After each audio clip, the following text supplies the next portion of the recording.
你知道吗？去泰国玩最好小心不要对泰国皇室不敬，因为光是在脸书发文评论泰国皇室，甚至只是转发一些跟皇室有关的梗图，就有可能被关好几十年。这到底是怎么一回事？今天就让我们一起来聊聊泰国的冒犯君主罪吧。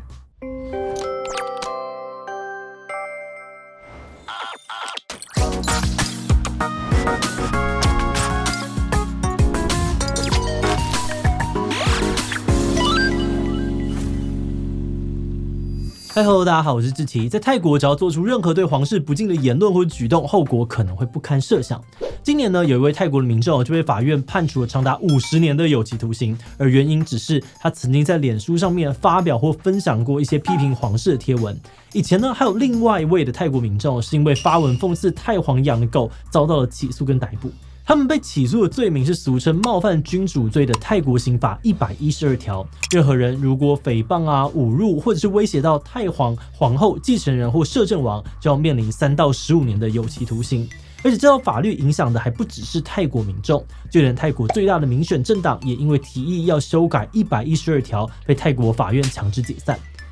这个冒犯君主罪到底是怎么回事？又为什么只是提议修法，泰国最大党就被解散了呢？不过，在开始今天讨论之前，先让我进入工商服务时间。你在这些领域工作想要有更多的突破吗？那就别错过即将登场的 ARM Tech Symposia 2024年度科技论坛。上午场将由 ARM 资深副总裁 Chris Berge 分享 ARM 低功耗高效能平台将如何和合作伙伴携手应对挑战，掌握全新 AI 商机。另外还有精彩的专题演讲，前 Google 台湾董事总经理简立峰博士也会分享台湾产业如何在生成式 AI 革命当中引领创新。下午场呢，将有24场的技术演讲和工作坊，而现场也有多个伙伴摊位，展示 ARM 生态系最新的技术与产品。而且今年还首度为软体开发者与 ODM、OEM 伙伴设计演讲内容，协助大家建构 AI 运算未来。最后，与会者可享用免费便餐和各式的礼品，而且还有机会抽中 iPhone 16 Pro 与 Google Pixel 9 Pro XL 等等的大奖哦。如果想和 ARM 高阶主管、产业领导厂商和生态系伙伴面对面交流，那就马上点击资讯栏连结报名吧。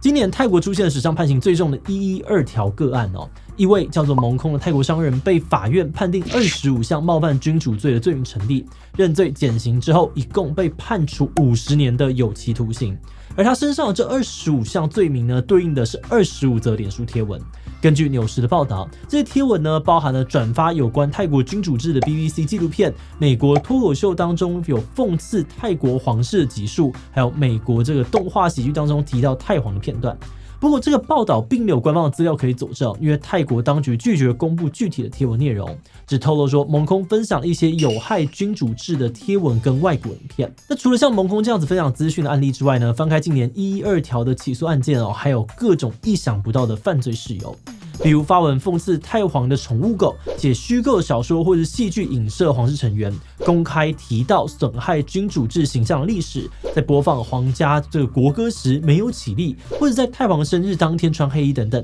可以说是相当的包罗万象。等等，那到底泰国有多少人因为这个112条被抓去关呢？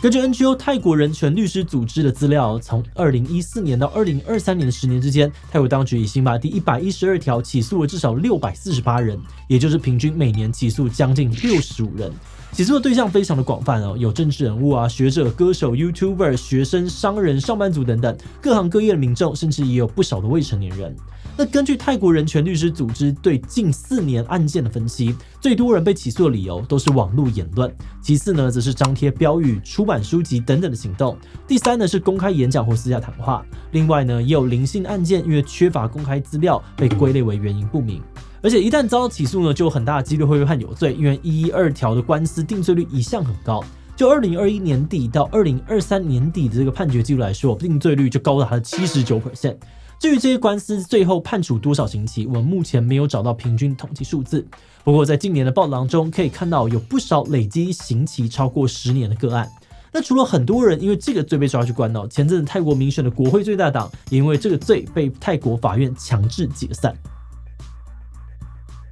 在谈泰国最大党是怎么样被解散的之前呢，要先简单的介绍一下泰国的政治状况。泰国虽然是君主立宪制国家，却被认为呢是不完全民主政体，原因是因为军方的权力非常的大，而且呢跟这个皇室关系密切。那当民选的政府威胁到军方或是皇室的利益时，军方呢往往就会用维护君主制的名义发动政变，推翻民选政府。比如在2006年呢，他们就政变推翻了名望很高的这个前总理塔克辛，又在2014年政变呢推翻了塔克辛的妹妹。但就算被2度政变推翻，塔克辛的人马势力还是很大。去年泰国大选之前呢，呼声最高的除了亲军方政党，就是塔克辛创立的维泰党了。没想到呢，最后却是由新兴的前进党打败了军方跟维泰党，获得了最高票，成为了国会最大党。而且这个前进党呢，还是唯一一个在政见当中提出要修改刑法112条的政党，也因此呢，被不少人认为是激进改革派。但也正是因为这个太激进的主张呢，使得其他的政党不愿意跟前进党结盟组成联合政府，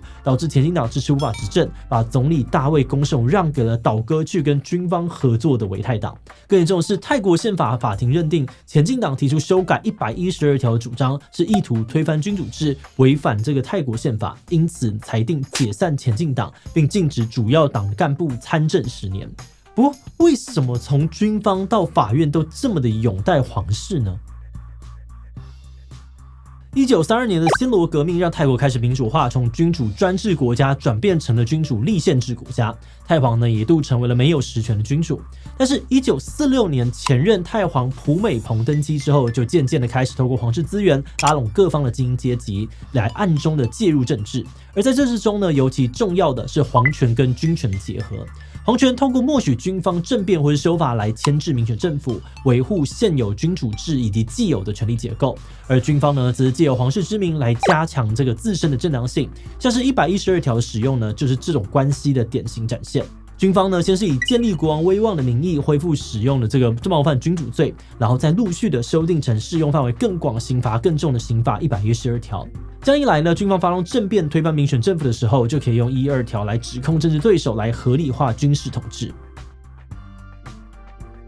根据研究，早期的112条多半是被军方用来打压政治对手、合理化政变，所以遭到起诉的对象几乎都是特定的政客、官员，起诉量也比现在低很多。从1984到2005年，平均每年大约是5起。但是到了2006年呢，军方推翻名望很高的塔克辛之后，因为担心社会舆论反弹，所以就开始扩大使用到民众身上，来压制所有反对的声音，因此起诉量也随之暴增。从2007到2013年呢，平均每年就54起，翻了整整10倍。这种大规模起诉监禁平民的状况呢，就引发了国际社会的高度关注，包含了联合国也多次谴责泰国这种做法违反国际人权法。那或许是因为这些谴责声浪泰国军方呢对112条的使用一度出现了重大的转折。2006年，新泰皇瓦吉拉隆功继位之后，就授意军方停用112条。因此呢，从2017年中开始，一度有2年多的时间没有新的起诉案件出现。但有人权组织表示，这并不代表泰国的政治环境有所改善，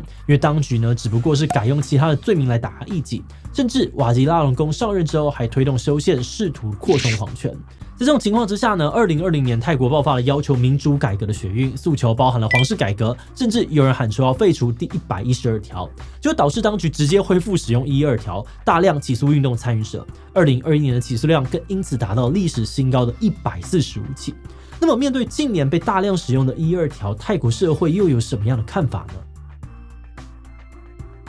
在泰国国内由于112条的存在本身让皇室成为了敏感话题，因此几乎没有直接针对112条所做的民意调查。不过，泰国川登喜皇家大学在2020年学运期间的调查，有问到对于皇室改革等等学运诉求的看法。那在全泰国有19万受访者当中呢，有高达56% 认同这些诉求符合民主原则。相对的，也有41% 的人认为呢，学运诉求不应该侵犯君主制。分析认为，这反映出泰国社会对于现行的君主制，包含相应的皇室相关法律看法相当两极。其他分析呢，则进一步的指出，这种意见分歧很大程度跟年龄层有关。支持保留第112条的呢，多半是年长1辈。由于前泰王普美蓬在位时曾经大力的提升皇室形象，备受人民的拥戴，所以年长1辈对于皇室有更强的认同感，认为皇室是国家的精神象征，有助于团结社会，因此有必要透过法律维护皇室的尊严。不过，泰国年轻1辈见证的却是现任泰皇瓦吉拉隆功的扩权，还有第112条滥用，因此不少人对于皇室有比较负面的观感，也认为呢第112条是威权时代的遗绪，会伤害泰国民主的发展和泰国人民的权益，所以应该要废除或者修改。那具体来说，他们认为第112条有哪些问题呢？由泰国人权组织流亡异议学者所组成的112观察联盟认为，刑法第112条的条文本身就存在着许多的问题。首先是最低3年、最高15年的刑期，这在泰国法律当中跟过失杀人的刑期相当，也就是不小心开车撞死一个人跟冒犯到皇室一次所受到的惩罚可能相同。而且法律当中也没有具体的定义什么叫做冒犯皇室，做到什么样的程度会构成犯罪，等于是让法院可以扩大解释来涵盖各式各样的行为。此外，在各个权势阶层都跟皇室军方有瓜葛的情况之下，检察官迫于压力，往往不太会拒绝起诉，导致112条呢常常会被严重的滥用。例如，曾经有一对兄弟吵架，弟弟呢就诬告哥哥在家里说皇室的坏话，结果在没有任何的证据证人的情况之下，哥哥就被起诉逮捕，甚至羁押了整整1年才无罪释放。而这个超长的羁押时间呢，也是一大争议。在第112条的案件当中呢，法院常常不准被告保释，导致许多人在审判出炉之前就长期的遭到羁押，相当于未审先囚。甚至审判本身也非常不透明，往往在军事法庭闭门审判，判决之后也很少公开案件的细节。泰国人权律师指出，这些法律漏洞不仅使得被告会为了尽快获得自由而被迫认罪换取减刑，更让当局得以运用第112条作为打压异己、钳制言论自由的政治武器。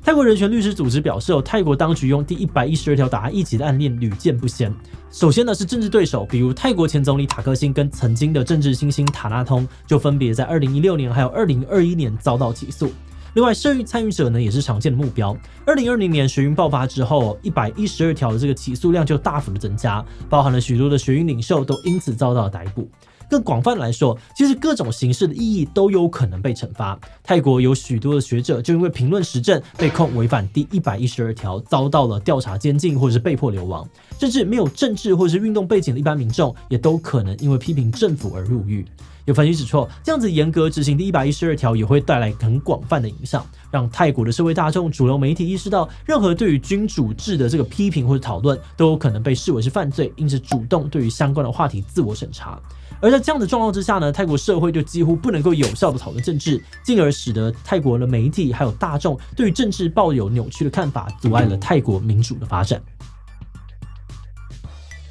最近，原本前进党旗下的143位国会议员宣布组成新的人民党，并且表示会延续前进党修改第112条理念，继续推动修法，但也强调未来会更小心谨慎。而他们现阶段的目标是赢得2027年的大选，并且完全执政。不过，对于体制内改革的前景，许多分析看法都不太乐观。尤其近年在军政府的这个执政之下，体制内的规则变得更有利于军方了。比如说，在2017年，他们就修法让军方在国会拥有1/3的保留席次。此外呢 ，CNN 的分析更指出，这次宪法法院的判决也设下了先例，让未来任何试图合法修改或者是废除第112条尝试，都会面临违宪这个巨大的阻力。但也有学者持不同的意见认为这些尝试就算没有立竿见影的效果，还是会对于社会造成一定的影响，并累积成一股能量，在未来以不同的形式继续的发酵。而另外值得关注的还有维泰党接下来的动向。有分析提到，去年大选之后，维泰党为了拿这个总理大位执政，选择跟军方势力结盟，让不少的既有支持者非常失望。